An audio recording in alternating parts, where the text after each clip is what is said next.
Assalamualaikum warahmatullahi wabarakatuh. Kembali lagi di Smart Channel. Di video kali ini kita akan belajar mata pelajaran Pendidikan Pancasila kelas 10 Kurikulum Merdeka Merdeka Belajar.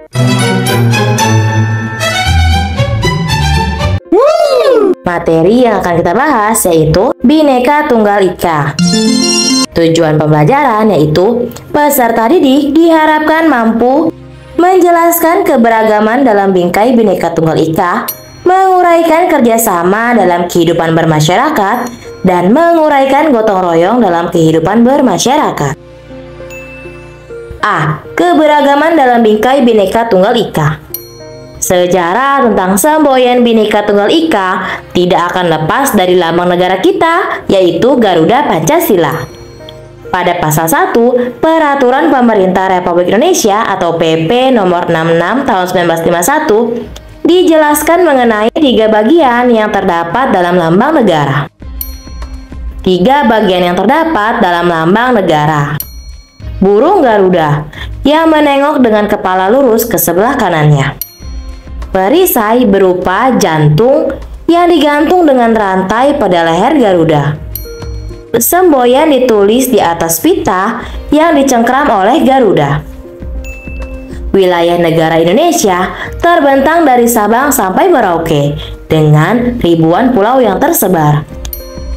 Di pulau-pulau tersebut berdiam penduduk dengan beragam suku bangsa, bahasa, budaya, agama, adat istiadat, dan keberagaman lainnya yang ditinjau dari berbagai aspek.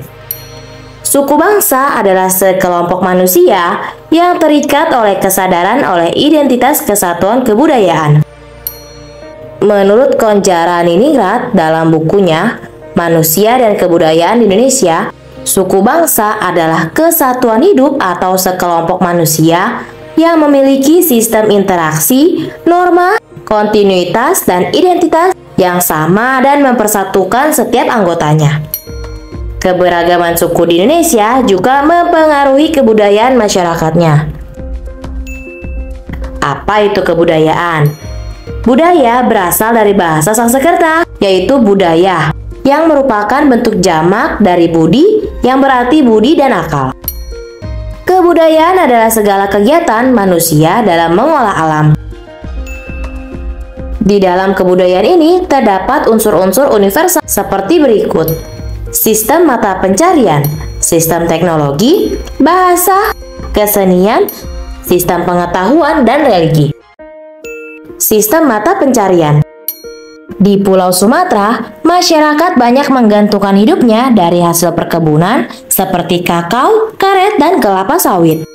Di dataran rendah seperti Pulau Jawa dan Bali, masyarakat banyak bermata pencarian sebagai petani dengan hasil pertanian seperti padi, kacang, jagung, dan tanaman palawija. Untuk daerah Nusa Tenggara, selain kegiatan pertanian, masyarakat juga banyak berprofesi sebagai peternak. Hal ini didukung oleh iklim dan jenis tanaman yang kondusif untuk kegiatan peternakan. Di daerah Kalimantan yang banyak memiliki tanah gambut, masyarakatnya menggantungkan hidupnya pada hasil hutan, pertambangan, dan perkebunan. Sama halnya dengan masyarakat di Sulawesi, mata pencarian penduduknya dari kegiatan pertanian, perkebunan, perikanan, dan pertambangan. Masyarakat di daerah pesisir bermata pencarian dengan memanen hasil laut seperti ikan, cumi-cumi, udang, mutiara, dan rumput laut. Berikut bagian sistem kemasyarakatannya. Ras. Ras adalah sekumpulan manusia yang memiliki kesamaan ciri fisik bawaan.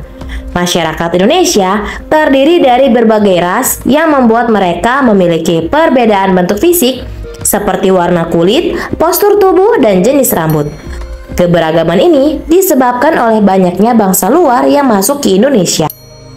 Beberapa ras yang ada di Indonesia: ras Malayan Mongoloid, ras Asiatik Mongoloid, ras Melanosoid, ras Kaukasoid. Keberagaman ditunjukkan untuk mewujudkan persatuan dan kesatuan negara Republik Indonesia. Sikap toleransi dan menjunjung tinggi keutuhan bangsa Indonesia di atas kepentingan pribadi harus diutamakan agar bangsa ini tidak terjerumus dalam konflik yang menimbulkan perpecahan. Toleransi sering dikaitkan dengan menghormati dan menghargai perbedaan yang ada. Toleransi adalah sikap terbuka, menghormati, dan menghargai perbedaan yang ada di antara sesama manusia. Bentuk perilaku toleransi dalam keberagamaan norma dan kebiasaan. Meyakini bahwa norma dan kebiasaan adalah baik bagi para penganutnya. Tidak memaksakan norma atau kebiasaan kepada suatu masyarakat. Menghormati dan menghargai perbedaan norma dan kebiasaan yang berlaku di daerah lain. Tidak memandang rendah kepada norma dan kebiasaan yang berbeda dengan dirinya. Perilaku yang sesuai dengan toleransi keberagamaan agama, yaitu mengamalkan ajaran agama, menghormati agama dan kepercayaan orang lain, tidak memaksakan keyakinan agama kita kepada orang yang berbeda agama, dan bersikap toleransi terhadap ritual kegiatan keagamaan pemeluk agama lain. Upaya-upaya yang dapat dilakukan untuk mengembangkan sikap toleran terhadap keberagamaan suku dan ras di Indonesia.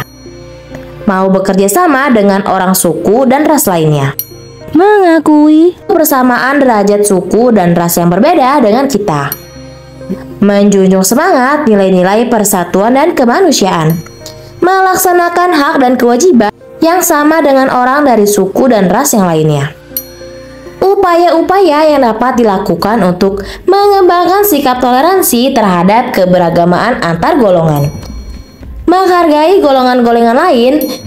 Tidak ada diskriminasi antar golongan tertentu, saling mengerti dan saling menghargai antara golongan satu dengan lainnya, dan memahami kepentingan golongan lain dan tidak mementingkan ego golongan sendiri. Oke, cukup materi tentang Bhinneka Tunggal Ika. Materi selanjutnya ada di video berikutnya ya. Wassalamualaikum warahmatullahi wabarakatuh. Damn.